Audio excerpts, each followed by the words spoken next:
You've had an extremely good past year, and you've had an incredible amount of hype. Does that ever scare you? No, no, because like, hype is like I don't know exactly what it is, even if we have an idea, but we've always used this as a tool, and I think that's the way you should take the hype, because okay, hype is like what? It's like being like fashionable or to have buzz or what? I think this is something you need if you want to release a record and make some noise with it. But we've never thought, okay, when we were hype, because we are not hype anymore. Are you not hype anymore? No, but like it depends on the country. But in France, we are not hype anymore. We are almost like part of the pop landscape of 2008. We are not like I don't know the word in English. We are not like fashionable anymore, Like there are things like cooler than us now, which is normal, But when we were hype, we never thought we were like more cool than anybody else, or one thing like, hey, we are hype, we are so cool or what. We just think like, okay, this is a great tool and we're gonna use it for the record and for justice. So we don't really think nothing about that, It's just like I read somewhere you said that you wanted your record to be like a dance opera, something? Yeah. What kind of opera is that? What we wanted to say when we said like a disco opera, it was just like one sequence with a lot of like different moods, and really like something really tragic, with exaggerated feelings. Like when it's violent, it's really violent. When it's like smooth or pop, it's really pop.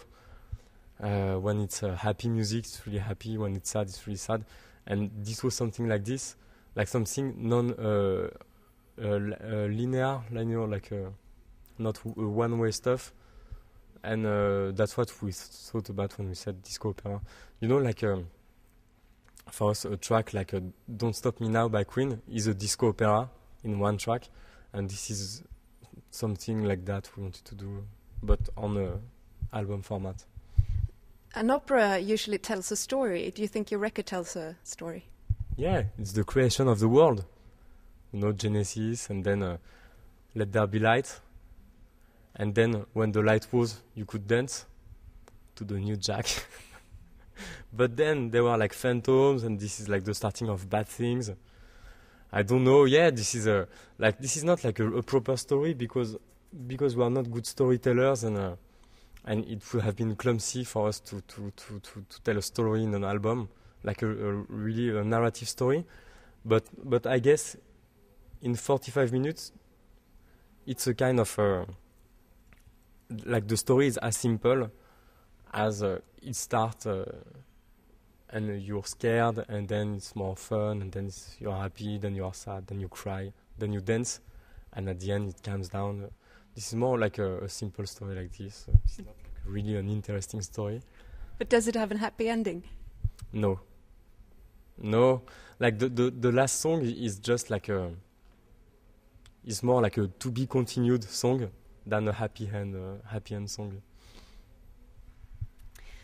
You've only been performing live properly as on stage, except for just DJing, for what is it, about 6 months, half a year, something like that.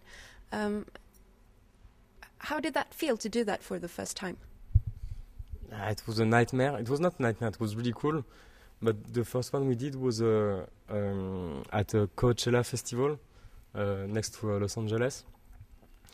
And as we were finishing at the same time the album, we didn't have time to rehearse or to get anything ready for the live, and we were building the stage setup at the same moment. So we got everything together like maybe 2 hours before the show. So we had like 2 hours of a rehearse before we started. We make our first live show, and it was like a big festival. And so it was a bit stressful, but at the end it was cool, and we had like great response.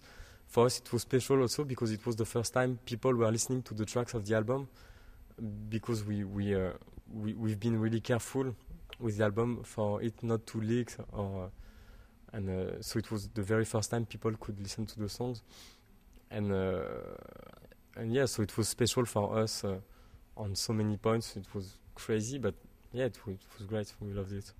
I read somewhere you said that you had to drink a lot to enjoy a live show. It's fun because you're the second person today to say that, but we didn't say that. We always enjoy, but you know, we are not like really like excited persons. You know, we are a bit calm, and sometimes it's true that we have to drink to be a bit more like a demonstrative, because if not, we are just like too stressed, and we are just like, oh shit, what we gonna do? So sometimes like rum helps, just to free your mind and just make more natural stuff. But we do enjoy every time. We are not like alcoholics. You've said that 98% of what you guys listen to is pop. So how come Justice isn't more of a traditional pop duo?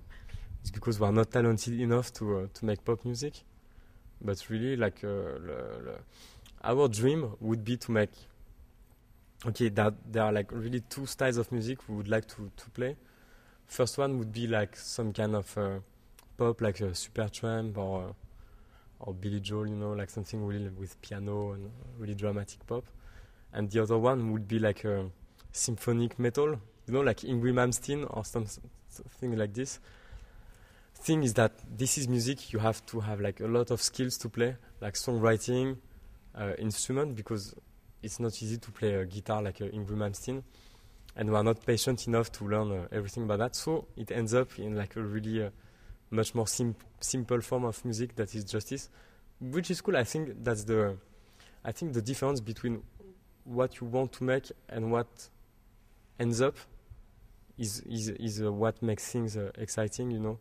And I'm sure if we were playing like pop music as a bad imitation of Supertramp, it would be just boring, and so finally it's kind of cool to be limited. But does that mean you don't think you have to be talented to make Justice tracks? Not really. You have to be lucky. Really, I think this is not like false modesty or what, but we are conscious we are not like great musicians or great producers. But we like since we started like 4 years ago, we always had like some luck, like to be on the right place, right moment, to meet the right persons at the right moment, also to sign the right deals with the right persons at a moment we didn't know anything about like record deals and record companies and stuff. And since the beginning we are working with BZP, Pedro Winter, who is taking care of us, and I think he's definitely the best one to work with, because we like the business mind, you know. It's really good, and that could makes us like not to think too much about that and do our stuff, and so we had to be confident, because it's not easy like to let somebody doing everything. But finally, at the end of the day, everything worked 10 times better than what we all thought. So I guess that was a good team and good timing and everything. So yeah, luck more than talent. Do you think you'll ever make that pop album or that metal album? I think metal definitely. Metal, but with really pop breaks. I don't know. But no, I think we're still gonna make like simple music. It's not for us.